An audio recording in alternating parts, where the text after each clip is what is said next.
حضرات مکرم، فتنوں کے اس دور کے اندر اگر ایمان کی سلامتی چاہتے ہو تو اہل حق کے ساتھ رہو۔ وہ کہتا ہے کہ میں جو ہے وہ علمی کتابی ہوں، میرا تعلق کسی فرقے سے نہیں ہے، میں علمی ہوں اور کتابی ہوں۔ میں آپ کو بتاؤں اس کے علم کا عالم کیا ہے، اس کے علم کا حال کیا ہے۔ وہ قرآن اور حدیث پڑھتا ہے، ترجمہ غلط کرتا ہے، حدیث وغیرہ کے آگے پیچھے کو چھوڑ کر کے لوگوں کو گمراہ کرتا ہے، اور وہ حدیث نمبر بتاتا ہے تو نوجوان سمجھتے ہیں ارے حدیث نمبر بتا رہا، بہت بڑا جو ہے وہ جانکار آدمی ہے۔ میں کہتا ہوں کوئی حدیث نمبر یاد کر کے اگر حدیث نمبر بتا دے تو وہ عالم نہیں بن جائے گا، اس کے علم کا تو یہ حال ہے۔ اللہ رب قدیر قرآن پاک میں ارشاد فرماتا ہے وَإِذْ قَالَ إِبْرَاهِيمُ رَبِّ أَرِنِي كَيْفَ تُحْيِي الْمَوْتَىٰ۔ یاد کرو جب ابراہیم نے کہا تھا اللہ مجھے دکھا تو مردوں کو کیسے زندہ کرے گا۔ اس آیت کو پڑھ کر کے وہ معلوم ہے کیا کہتا ہے، حضرت ابراہیم علیہ السلام کو بھی مردہ زندہ کرنے میں شک تھا معاذ اللہ رب العالمین۔ اس نالائق کو اتنا بھی نہیں پتا ہے کہ عربی زبان میں جب کیفا پڑھا جاتا ہے تو کیفا شک کے لیے نہیں آتا ہے۔ تو جو انجینئر اور پلمبر اتنا بھی نہ جانتا ہو کہ کیفا عربی زبان میں شک کے لیے نہیں آتا ہے، وہ کہہ رہا ہے کہ حضرت ابراہیم علیہ السلام کو بھی مردہ زندہ کرنے کے اندر شک تھا۔ تو بتاؤ جو عربی کی گرامر نہ جانتے ہو، عربی کے الفاظ نہ جانتا ہو، تمہیں قرآن کیسے سکھائے گا۔ حضرت ابراہیم علیہ السلام کے کہنے کا مقصد یہ نہیں تھا کہ انہیں شک ہے، بلکہ وہ مردہ زندہ کرنے کی کیفیت دیکھنا چاہ رہے تھے، مردے کیسے زندہ ہوتے ہیں۔ ورنہ نبی کے بارے میں شک کا لفظ کہنا یہ اپنے ایمان کا جنازہ نکالنا ہے۔ اللہ تبارک و تعالیٰ قرآن پاک میں ارشاد فرماتا ہے وَلَا تَفَرَّقُوا، فرقہ فرقہ مت ہو جاؤ۔ اس کو بیان کر کے کہتا ہے میں کسی فرقے سے تعلق نہیں رکھتا ہوں، کیونکہ اللہ فرماتا ہے فرقے میں مت بڑھ جاؤ۔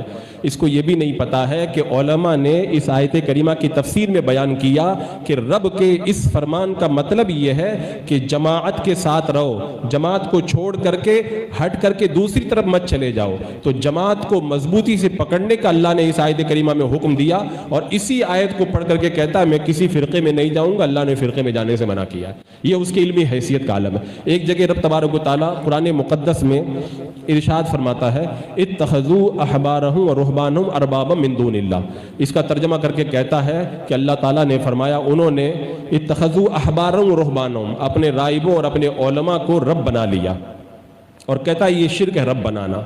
اتنا پڑھ دیا، آگے والا چھوڑ دیا۔ آگے رب کیا فرماتا ہے والمسیح ابن مریم وما امروا الا لیعبدوا الہا واحدا، اور عیسیٰ ابن مریم کا، اور اللہ نے ایک خدا یعنی اپنی عبادت کا حکم دیا، یہ اللہ تعالیٰ نے حکم دیا۔ تو بتائیں رب تبارک و تعالیٰ اس آیت کریمہ میں یہ فرما رہا ہے کہ اللہ کو چھوڑ کر کے کسی اور کی عبادت مت کرو، تو یہ اس کی تفسیر کر رہا ہے۔ اللہ تعالیٰ فرماتا ہے کہ میرے علاوہ کسی کی بات مت مانو۔ کہاں عبادت کرنا اور کہاں بات ماننا۔ اللہ نے غیر کی عبادت سے منع کیا تو وہ اس کا ترجمہ اور تفسیر کرتے ہوئے کہتا ہے کہ اللہ کے سوا کسی اور کی بات بھی مت مانو۔ جس کو اتنا شعور نہ ہو، جس کو اتنی تمیز نہ ہو، وہ کیا قرآن پڑھے گا اور کیا حدیث پڑھے گا، اور قرآن و سنت پڑھ کے کیا لوگوں کو ہدایت کا سامان کرے گا۔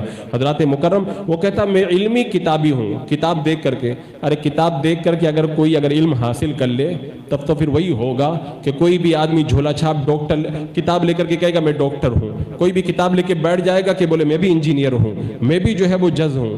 صرف کتاب پڑھنے سے بندہ کچھ نہیں ہوتا ہے جب تک معتبر لوگوں سے علم کو حاصل نہ کرے۔ بزرگان دین فرماتے ہیں جو کتاب کے ذریعے علم حاصل کرے گا، کتاب کو اپنا رہنما صرف بنائے گا اہل حق کو چھوڑ کر کے، تو اس کے جھوٹ زیادہ ہوں گے اور صحیح غلط، اس کے غلط جو ہے وہ زیادہ ہوں گے، صحیح باتیں کم ہوں گی۔ وہ فتنے کے اندر پڑے گا اور دوسروں کو بھی فتنے کے اندر مبتلا کرے گا۔ آج لوگوں کو دیکھیں حال وہی ہے جو حدیث پاک میں میرے آقا علیہ الصلوۃ والسلام نے ارشاد فرمایا تھا آخری زمانے کے بارے میں کہ اس دور کے اندر لوگ اہل علم کو چھوڑ کر کے جاہلوں کو اپنا سردار بنائیں گے، ان سے سوال کریں گے، وہ ان کے سوالوں کا جواب دیں گے، وہ خود بھی گمراہ ہوں گے اور دوسروں کو بھی گمراہ کریں گے۔ آج اس کا وہی حال بنا ہوا ہے کہ اہل علم کو چھوڑ کر کے لوگ جب اس کے پیچھے گئے اور اس سے سوال کیا، وہ جانتا تو ہے نہیں، غلط طریقے سے جواب دیا، خود بھی گمراہ ہوا اور دوسروں کی بھی گمراہیت کا اس نے سامان پیدا کیا۔ تو حضرات مکرم ایک بات ہمیشہ یاد رکھیں کہ کبھی بھی آپ فالوورز دیکھ کر، کسی کے جو ہے وہ ویورز دیکھ کر کے گمراہیت کا شکار نہ ہو جائیں۔ حق کا معیار اور حق کی پہچان کیا ہے؟ اہل حق ہیں۔